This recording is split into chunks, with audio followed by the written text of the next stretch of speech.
Hello అండి. నేను మీ సుజాతని. మళ్ళీ ఒక చిన్న డిష్‌తో మీ ముందుకొచ్చాను. సో, ఇప్పుడు మాకైతే చింత చిగురు చాలా బాగుందండి బెంగుళూరులో. మేము వాకింగ్‌కెళ్తాం ఐటీఐలో. అక్కడైతే చాలా బాగా చింత చెట్లు చాలా ఉన్నాయి. వాటి ఇగుర్లయితే ఎంత బాగున్నాయో.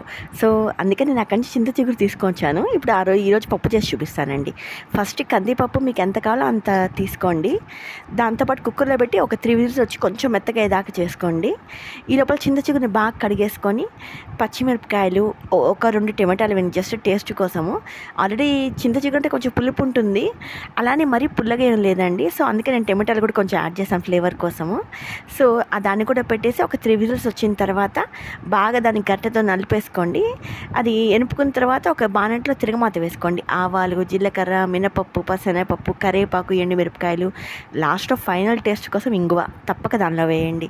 సో, దీన్ని తిరగమాత కొంచెం వేగిన తర్వాత ఈ కుక్కర్‌లోంచి పప్పు తీసేసి కొంచెం దాన్ని కలయబెట్టి తిరగమాత వేసుకోండి. అంతే టేస్టీ అండ్ యమ్మీ చింత చిగురు పప్పు ఈరోజు మీ డిష్ అవుతుంది.